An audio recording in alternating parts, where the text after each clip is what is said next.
ദൈവനാമത്തിന് മഹത്വം. വീണ്ടും വരുന്ന യേശുക്രിസ്തുവിന്റെ നാമത്തിൽ എല്ലാ പ്രിയപ്പെട്ടവർക്കും സ്നേഹവന്ദനം. കഴിഞ്ഞ ക്ലാസ്സിൽ യോശിയ രാജാവിനെ പറ്റി ആമുഖമായ ചില കാര്യങ്ങൾ നമ്മൾ ചിന്തിച്ചു. ഇന്ന് നമുക്ക് 2 രാജാക്കന്മാർ 22-ാം അധ്യായം 1-2 വാക്യങ്ങൾ ഒന്ന് വായിക്കാം. യോശിയാവ് വാഴ്ച തുടങ്ങിയപ്പോൾ അവന് 8 വയസ്സായിരുന്നു. അവൻ 31 സംവത്സരം യെരൂശലേമിൽ വാണു.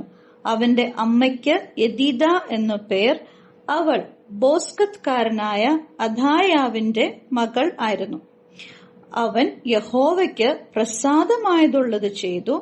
തന്റെ പിതാവായ ദാവീദിന്റെ വഴിയിലൊക്കെയും വലത്തോട്ടോ ഇടത്തോട്ടോ മാറാതെ നടന്നു. യോശിയാവിനെ പറ്റി ഒരു അനുഗ്രഹിക്കപ്പെട്ട സാക്ഷ്യം ഇവിടെ നമുക്ക് കാണുവാൻ കഴിയും. ചെറുപ്രായത്തിൽ തന്നെ തന്റെ പിതാവായ ദാവീദിന്റെ വഴി താൻ തിരഞ്ഞെടുത്തു. അത് അന്വേഷിച്ചു. അതിൽ നടക്കുവാൻ താൻ ഉത്സാഹിച്ചു. കഴിഞ്ഞ ക്ലാസ്സിൽ നമ്മള് യോശിയാവിന്റെ പിതാവിനെയും അതുപോലെ ഗ്രാൻഡ് ഫാദറിനെയും പറ്റി ഒന്ന് ചിന്തിച്ചതാണ്. യോശിയാവിന്റെ ഗ്രാൻഡ് ഫാദർ മനേസ്യെ പറ്റി 2 രാജാക്കന്മാർ 21-ാം അധ്യായത്തിൽ പറയുന്ന കാര്യങ്ങൾ നമുക്കൊന്ന് ശ്രദ്ധിക്കാം. 21-ന്റെ 1-ാം വാക്യം, മനേശ്യ വാഴ്ച തുടങ്ങിയപ്പോൾ അവന് 12 വയസ്സായിരുന്നു. അവൻ 55 സംവത്സരം യെരൂശലേമിൽ വാണു. അവന്റെ അമ്മയ്ക്ക് ഹെപ്സീബ എന്നു പേർ. എന്നാൽ യഹോവ ഇസ്രായേൽ മക്കളുടെ മുമ്പിൽ നിന്ന് നീക്കിക്കളഞ്ഞ ജാതികളുടെ മ്ലേച്ഛതകൾക്ക് ഒത്തവണ്ണം അവൻ യഹോവയ്ക്ക് അനിഷ്ടമായുള്ളത് ചെയ്തു. തന്റെ അപ്പനായ ഹിസ്കിയാവ് നശിപ്പിച്ചു കളഞ്ഞിരുന്ന പൂജാഗിരികളെ അവൻ വീണ്ടും പണിതു. ബാലിന് ബലിപീഠങ്ങൾ ഉണ്ടാക്കി. ഇസ്രായേൽ രാജാവായ ആഹാബ് ചെയ്തതുപോലെ ഒരു അശേര പ്രതിഷ്ഠിച്ച് ആകാശത്തിലെ സർവ്വ സൈന്യത്തെയും നമസ്കരിച്ച് സേവിച്ചു. ഇനി 6-ാം വാക്യത്തിലേക്ക് നമുക്കൊന്ന് വരാം.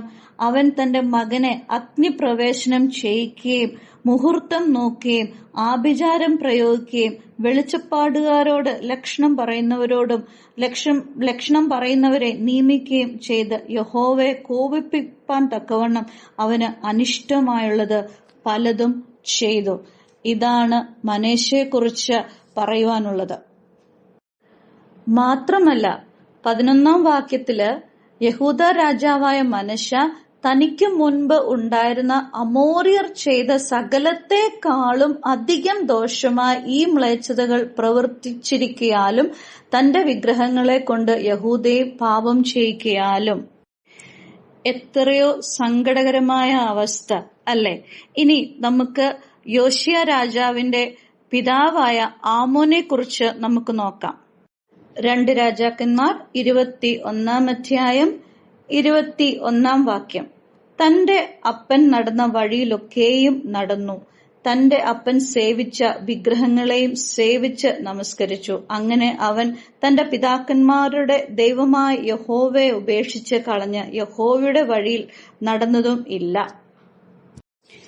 ഇതായിരുന്നു യോശിയ രാജാവിന്റെ ഒരു ബാക്ക്ഗ്രൗണ്ട് എന്ന് പറയുന്നത്.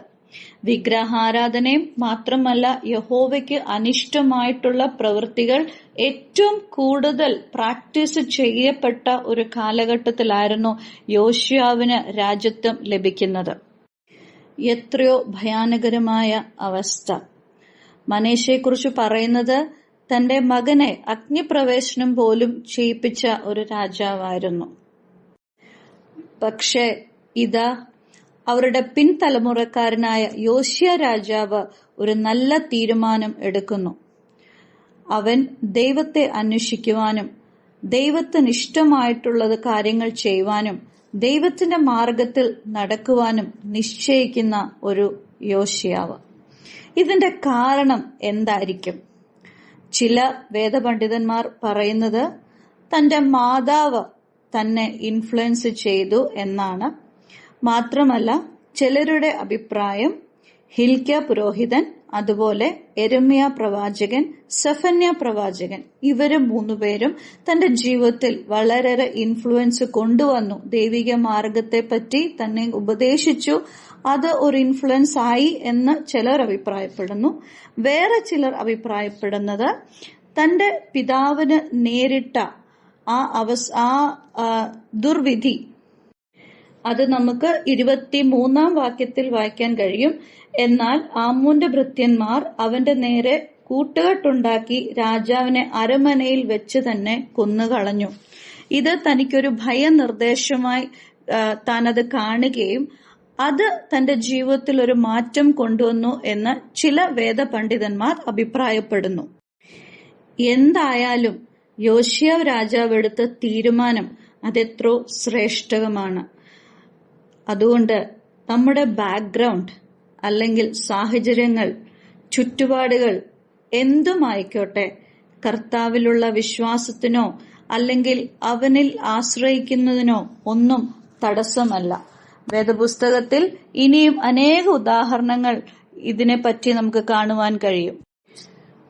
ഉൽപ്പത്തി 6:8 നോഹയ്ക്ക് ദൈവത്തിന്റെ കൃപ ലഭിച്ചു. ദുഷ്ടതലമുറയുടെ നടുവിൽ നീതിമാൻ എന്ന പേര് നോഹയ്ക്ക് ലഭിച്ചു.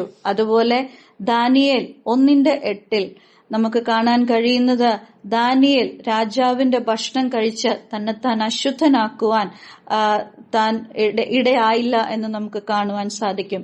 യോസേഫ് മറ്റൊരു ഉദാഹരണമാണ്. പോത്തിഫറിന്റെ ഭാര്യയുടെ പ്രലോഭനങ്ങളിൽ വീഴാതെ തന്റെ ദൈവത്തെ മുറുകെ പിടിച്ച ഒരു യോസേഫ്. മാത്രമല്ല, സംഖ്യാപുസ്തകം 13-ാം അധ്യായത്തിൽ ദേശം ഒറ്റുനോക്കുവാൻ പോയ ആ 12 പേരിൽ യോശുവയും കാലേബും മാത്രം അവരുടെ ദൈവത്തിലുള്ള വിശ്വാസത്തെയും ആശ്രയത്തെയും വിറ്റ്നസ് ചെയ്ത് അതിൽ ഉറച്ചു നിന്നതായിട്ട് നമുക്ക് കാണുവാൻ കഴിയും. ഹെബ്രായ ലേഖനം 11-ാം അധ്യായം അനേക വീരന്മാരുടെ പട്ടിക അവിടെ ഉണ്ട്. പ്രിയമുള്ളവരെ, നമ്മെ തന്നെ നമുക്കൊന്ന് പരിശോധിക്കാം. നമ്മുടെ ചുറ്റുപാടോ സാഹചര്യങ്ങളോ ബാക്ക്ഗ്രൗണ്ടോ ഒന്നും കർത്താവിൽ നിന്ന് നമ്മളെ പിന്തിരിക്കുവാൻ പാടില്ല. കർത്താവിലുള്ള ആശ്രയത്തിൽ നിന്നോ വിശ്വാസത്തിൽ നിന്നോ പിന്തിരിക്കുവാൻ പാടുള്ളതല്ല.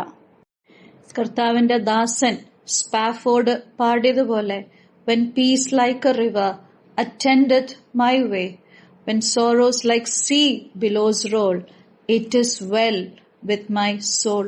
പൗലോസ് പറയുന്നുണ്ട്, പട്ടിണിയോ പ്രയാസമൊന്നും കർത്താവിന്റെ സ്നേഹത്തിൽ നിന്ന് എന്നെ പിരിക്കുവാൻ കഴിയുകയില്ല.